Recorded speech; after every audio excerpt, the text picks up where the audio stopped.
So we're now at the end of our discussion of Java parallel stream internals, focusing on non-concurrent and concurrent collectors. We're going to talk a little bit about how to implement them, and keep in mind that some of the discussions here also relate to what we talked about for sequential streams, but obviously we're going to focus on the parallel streams discussion here. So the collector interface defines three generic types: T, which is the type of objects that are being in the stream, integers, strings, and so on; A, which is the type of mutable accumulator object to collect the objects in the stream into, which could be a concurrent hash set or a list of T, where the list could be implemented as an array list, a linked list, some other type of list, and so on. And then R, which is the type of the final result, which again could be a concurrent hash set, some kind of list, a future to a list, all kinds of things you could have there. There are 5 methods that are defined in the collector interface, and there's a bunch of characteristics. There's the characteristic that determines whether or not encounter order needs to be preserved by the collector. If you have a concurrent collector, then the encounter order should be unordered because it's concurrent. You're not really keeping track of the order in which things come in. If it's a non-concurrent collector, it could be ordered, it could be unordered. It doesn't really matter. But for concurrent collectors, it should be unordered. There's something called the identity finish, and that's used to, not identify finish, identity finish. That's annoying. Let me fix that. I will undoubtedly forget to fix this if I don't fix it now. That's silly.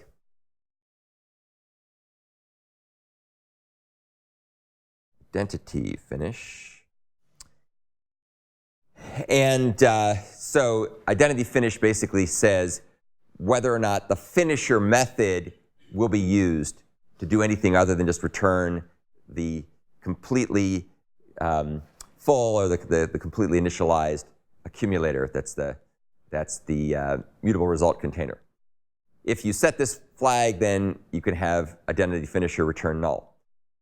A concurrent collector should be identity finish, whereas a non-concurrent collector could be. Then finally, concurrent. This is, of course, the most important one for a concurrent collector. And if you set the characteristic to concurrent, it means the accumulator is called concurrently on the mutable result container while the accumulation is being done. Obviously, a concurrent collector should be concurrent, but a non-concurrent collector should not be concurrent. If you have yourself a concurrent collector, then the mutable result container must be synchronized some way or another. And the most common way to do this, or a common way to do this, is to use a so-called concurrent collection, like a concurrent hash map or a concurrent hash set or a concurrent linked queue or whatever. And in that case, the result container will have the proper synchronization in place. And that's your responsibility as the instantiator of the accumulator to make sure it's the right kind of accumulator. And I'll show you an example of that here momentarily. Someone asked a good question on Piazza, whether there was some contradiction between mutable result container and being thread safe and all this stuff. The answer, of course, is if you're going to have a mutable result container that's used for a concurrent collector, it's got to be thread safe, otherwise all hell will break loose. And the whole point about shared mutable state being the root of all evil, that's only if you don't understand synchronization. If you understand synchronization, then of course you synchronize stuff and it all works fine. If anybody is curious about more information to be learned on concurrent collections, the class I'll teach in the spring goes into this in great detail. I also pointed the Piazza questionnaire to a video from last year's course we'll be teaching in the spring, last spring, that talks about concurrent collections, so you can learn a bit more about it. If you have something set to be concurrent, then the combiner method is a no-op. We don't do combinations, of course, because we're putting the results, we're accumulating the results directly into the synchronized mutable result container. Keep in mind a non-concurrent collector can be used with either sequential or parallel streams. And internally, the streams framework will decide how to get the behavior to be correct. In the case of the non-concurrent collector, it'll make sure that it does the joining of two subresults to a single merged result or combined result in one thread of control and one thread of control only, so it'll work properly. If it's a concurrent collector, then it'll just accumulate things directly into the collector and skip the combination step altogether. Okay, and then of course here's how you can make yourself the set of characteristics that you want. This is one of several ways to do it. This is probably the most convenient way, and it's unmodifiable, so you can't make mistakes and try to change things after they've been set.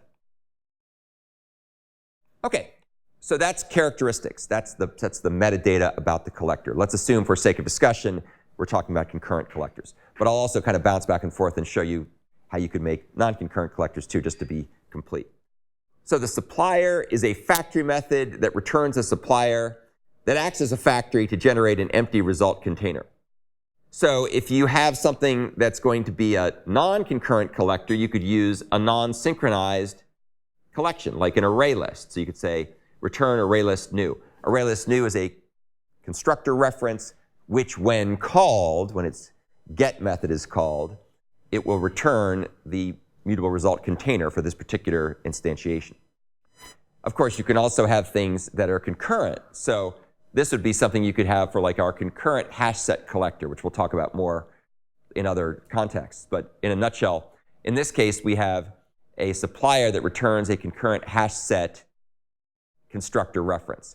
And of course, a concurrent hash set is a concurrent collection where the operations to add elements into the concurrent hash set are synchronized properly. Under the hood, the concurrent hash set uses a concurrent hash map that comes out of the Java class library. So it's all very efficient, very optimized, very thread safe. And so in this case, we have one result container that's shared by all the threads in a parallel stream. And it works that way properly because it's synchronized. The accumulator is a factory method that returns a buy consumer that, when called, will add a new element to the existing mutable result container, which it could be either an array list if we're doing a non-concurrent collector, or it could be a concurrent hash set if we're doing a concurrent collector, or some other kind of concurrent collection. If we're doing a non-concurrent collector, we could say list : add. That would be an example of an accumulator. If we're doing a non-concurrent collector, we don't need any synchronization, so there's no need to lock anything. Conversely, if we use a concurrent collector, we need to have an add method that will be thread safe, so we could use concurrent hash set : add, and that of course must be synchronized. And that needs to be done by the implementation of whosever add method you provide here. Again, concurrent hash set is something I wrote, but it uses the concurrent hash map, which comes out of the Java collections framework under the hood. The combiner is a factory that returns an operator, a binary operator that merges two result containers together. Here is what you could do if you wanted to write a non-concurrent collector and you were using lists. So you could add one list to another list and then return the first one so it stays in counter order. If you have something that's concurrent collector, then you just return null because it's a no-op. There is no need to combine things with concurrent collectors because all the elements are added to the single concurrent mutable result container by the accumulator, and there's no need to do a separate combination phase. Then the finisher returns a function that converts the result container to the final result type. You may not need to do that. It could just be function identity. It says just return what you've already got. And of course, if you set the identity finish characteristic, it should return null. There are other much more interesting examples of finishers that do more complex things. And we'll talk about them when we talk about the completable futures framework, probably in a couple weeks.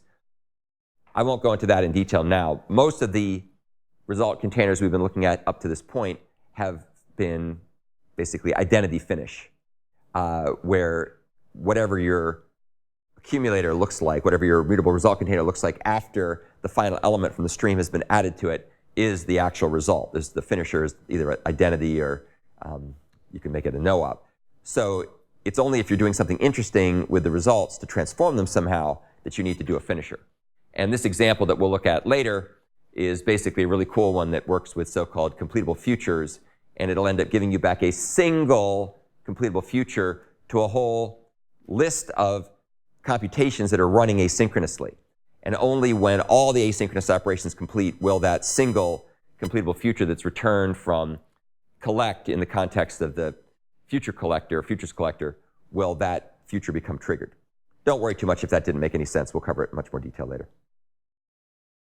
Okay, so that is the end of the discussion of non-concurrent and concurrent collectors.